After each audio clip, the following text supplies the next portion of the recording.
कृपा सिन्धुभ्येव च पतितानां पावनेभ्यो वैष्णवेभ्यो नमो नमः। जय श्री कृष्ण चैतन्य प्रभु नित्यानंद श्री अद्वैत गदाधर श्रीवासादि गौर भक्तवृंद। हरे कृष्ण कृष्ण कृष्ण हरे हरे हरे राम राम राम हरे हरे। जय राधे। उपस्थित এই নব বৃন্দাবন ধামে সমবেত সকল কৃষ্ণ অনুরাগী ভক্তগণ, সর্বাগ্রে অহেতুকি প্রণতি নিবেদন করছি আমার পরমারাধ্য শ্রী গুরুদেব আচার্যপাদ নিত্যলীলায় প্রবিষ্ট ব্রাহ্মণ বৈষ্ণব মুকুটমণি শ্রীমৎ হরিকীর্তন দাস গোস্বামী প্রভুপাদ ওরফে বিশ্বজিৎ ভট্টাচার্য, তার চরণ কমলে আমি প্রণতি নিবেদন করছি।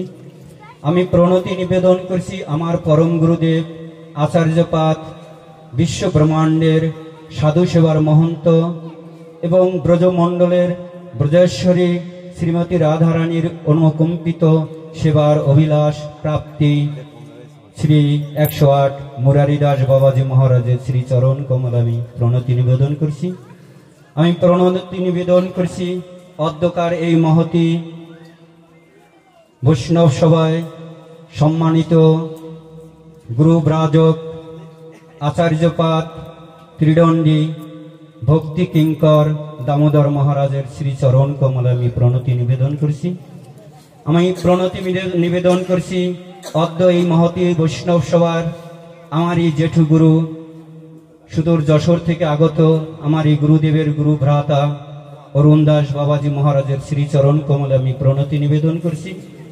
আমি প্রণতি নিবেদন করছি অদ্যকার এই মহতি বৈষ্ণব সভায় সম্মানিত সকল বৈষ্ণব ভক্তবৃন্দ, মাতৃমণ্ডলী, পিতৃমণ্ডলী সকলের চরণে আমি বৈষ্ণব জ্ঞানের সশ্রদ্ধ প্রণতি নিবেদন করছি।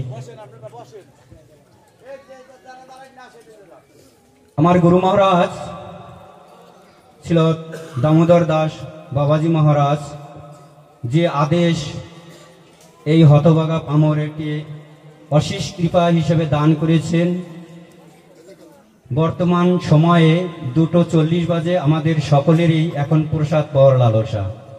আর যে উপাখ্যান আস্বাদন করার প্রয়াস করেছিলেন, সেই উপাখ্যান আস্বাদন করতে গেলে প্রায় 2 থেকে 2.5 ঘন্টা সময় লাগে। তো আমি সেদিকে দৃষ্টি সংক্ষিপ্তভাবে লাস্টের একটি শ্লোক আস্বাদন করে বিশ্রাম রাখবো 10 মিনিটের ভিতর।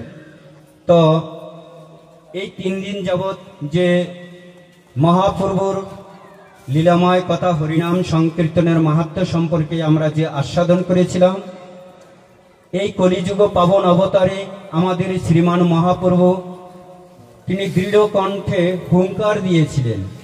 যে কি হুঙ্কার দিয়েছিলেন? যে আমি নিত্যানন্দের নর্তনে, শ্রীবাসের অঙ্গনে, শশীমায়ের রন্ধনে, রাঘবের ভবনে নিত্য এখনো বিরাজিত। তো আমার দৃষ্টিকোণ থেকে আমি মনে করি এখানে 4টি অবস্থানই এখানে অবস্থান করছেন। স্বয়ং আমার বাবাজি অরুণ বাবাজি সেই নিত্যানন্দের নর্তনে তিনি উদ্ভাসিত, এবং শ্রীবাস অঙ্গন এইটাই এখন শ্রীবাস অঙ্গন। আর রাঘবের ভবন আমরা যেখানে রন্ধনশালা, যে বাড়িতে রন্ধন করি, যে ভক্ত পরবর প্রয়াত ঠাকুরদাস মালর পুত্রদয়গণ যে মহতি বৈষ্ণব সভার আয়োজন করেছেন, সেটাই হলো রাঘবের ভবন।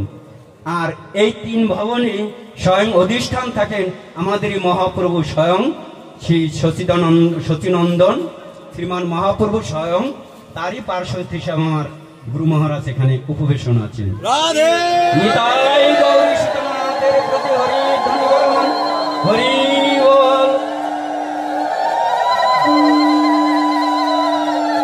যেহেতু এটি এখন নব বৃন্দাবন ধাম শ্রীবাস অঙ্গন, তাই শ্রীবাস অঙ্গন থেকে আমরা কেন সেই নিত্যানন্দের নর্তন থেকে, নৃত্য থেকে বঞ্চিত হব? আমরা সেই নিত্য কীর্তন আস্বাদন করব।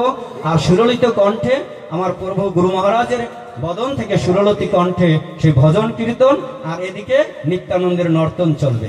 রাধে রাধে, সবাই আমরা রাধে রাধে রাধে। তো আমাদের সেই উদ্দেশ্যই এখন থাকবে পাথ হয়ে।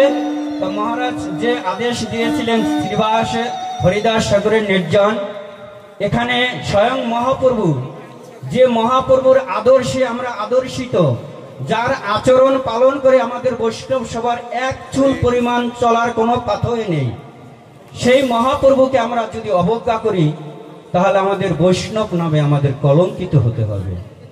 তাই সেই মহাপ্রভু এমনই মহাপ্রভু যিনি সিদ্ধ বকুল তলায় তার প্রিয় ভক্ত হরিদাস ঠাকুরকে ছায়া দান করেছিলেন। কিভাবে? তার দন্ত মার্জন, মানে সেই সিদ্ধ বকুল তলা নাম হয়েছে কেন? একটা বকুল গাছের ডাল দিয়ে মহাপ্রভু প্রতিদিন তার দন্ত মার্জন করতেন। আর ওই দন্তের মার্জনের একটা ডাল দিয়ে তিনি যখন দেখলে আমার হরিদাস এখানে বসে হরিনাম করবে আর এখানে বসে সেই জগন্নাথের চূড়া দর্শন করবে, তাহলে আমার নিত্যানন্দ প্রভু আমার হরিদাসকে কে ছায়া দান করবে? তখন নিজের সেই দন্ত মার্জন দিয়ে সেই দন্ত মার্জন সেই সমুদ্র তীর্থে হরিদাস ঠাকুরের সমাধি মন্দিরের নিকটে তিনি কি করলেন? সেই সিদ্ধ বকুল গাছের ডাল সেই মাটি মৃত্তিকা খণ্ডন করে ওখানে রোপণ করলেন। আর ওই দন্তর মার্জন থেকে আজ সিদ্ধ বকুল তলার নাম হয়েছে। আর অদ্যবতী আজও সেই বকুল গাছটি সেই উদ্ভাসিত আছে, ভক্তদের ছায়া দান করেন এবং হরিদাসের সেই সমাধি মন্দিরে এখনো যারা পুরীধামে আছেন তারা দর্শন করে আসবেন। কারণ ওখানে এখনো মহাপ্রভুর তার স্মৃতি বিরজিত এবং হরিদাস ঠাকুরের এখনো সেই হরিনাম আস্বাদন করা যায় সেই বকুল গাছে যদি আস্বাদন করা হয়। এই সেই মহাপ্রভুর আজ আমরা সেই মহাপ্রভুর আদর্শকে আমরা মানি না বা গ্রহণ করি না, আদর্শকে অবলম্বন করি না। যে অবলম্বন না করলে আমরা বৈষ্ণব সভা থেকে অবাঞ্ছিত হতে যাই। এবং সেই মহাপ্রভু আজ সেই সিদ্ধ বকুল তলায় বসে আজ হরিদাস ঠাকুরের সেই সমাধিতে নিজে মৃত্তিকা দিয়ে তাকে সমাধি দান করেছিলেন এবং গঙ্গা সাগরকেও আশীর্বাদ করেছিলেন, হে গঙ্গা, আমার হরিদাসের পাদ উদ্যোগ তুমি নিজে আস্বাদন করে তোমাকেও আশীর্বাদ করি, যে এই গঙ্গা সাগরে স্নান অবগাহন করবে সেও তার সমস্ত পাপ থেকে মুক্ত হয়ে হরিদাসের ন্যায় সেই বৈকুণ্ঠে গমন করবে। এই আশাবাদ ব্যক্ত রেখে আজকের মতন আমি আলোচনা এখানে আমি বিশ্রাম রাখছি। আমি সেই মহাপ্রভু আমার সেই গুরু মহারাজ দামোদর প্রভুর চরণে আমি আত্মনিবেদন করি। প্রভু ভজন করবেন আর আমার গুরু জেঠু গুরু অরুণ বাবাজি নৃত্য করবেন। আমরা সকলেই তার সেই নৃত্য দর্শন করব। রাধে রাধে।